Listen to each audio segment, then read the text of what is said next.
အားလုံးပဲမင်္ဂလာပါခင်ဗျာ2025ခုနှစ် UEFA Nation League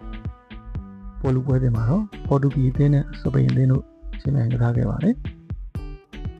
ပုံမှန်ဖွဲ့ကစားချိန်မိနစ်90အတွင်းမှာတစ်ဖက်သွင်းကို2ခုစီနဲ့တေချခဲ့တာကြောင့်ချိန်ပိုမိနစ်30ဆက်လက်ရှင်ပြိုင်ကစားခဲ့ပါတယ်ချိန်ပိုမိနစ်30မှာတော့တစ်ဖက်နဲ့တစ်ဖက်သွင်းကိုရယူခြင်းမရှိခဲ့တာကြောင့်ပင်နယ်တီဆုံးဖြတ်ခံပေးကြပါတယ်ပင်နယ်တီဆုံးဖြတ်မှာတော့ပေါ်တူဂီအသင်းဘက်ကသွင်းကို5ခုသွင်းခဲ့ပြီးစပိန်အသင်းက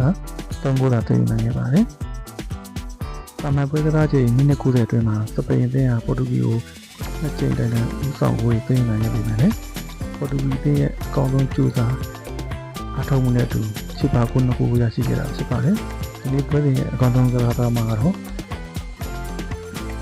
ပေါ်တူဂီနဲ့ဒီရက်ကြီးနောက်တန်းကစားမှာနင်းလိုမှန်တက်တယ်ဖြစ်ပါတယ်။နင်းလိုမှန်လည်းပထမချစ်ပါကိုသွင်းနိုင်ခဲ့တယ်လို့ဒီရချစ်ပါကိုသွင်းမဲ့ခရစ္စတီယာနို ရိုနယ်ဒိုရဲ့ချစ်ပါကိုအတွက်လည်းဖန်တီးမှုပြုလုပ်ပေးခဲ့တာဖြစ်ပါတယ်။ဆီမီဖိုင်နယ်ပွဲစဉ်မှာအကောင်းဆုံးခြေစွမ်းပြကစားခဲ့တဲ့စပိန်ကစားသမားလေးလာမိုင်းကြောင့်မှာတော့ဒီနေ့ပွဲစဉ်မှာတော့ပုံမှန်ခြေစွမ်းအောက်ကိုကျဆင်းနေကြတာဖြစ်ပါတယ်။ဒီနေ့ပွဲစဉ်နိုင်ပွဲကြောင့်အသက်40ပြည့်ကစားသမားကြီးခရစ္စတီယာနို ရိုနယ်ဒိုအတွက်ကတော့မတရားကောင်းတွေဖြစ်ပုံပေါ်ထားတဲ့စူပလာကြီးတစ်ခုပဲဖြစ်သွားပါမယ်။အားလုံးကျေးဇူးတင်ပါတယ်။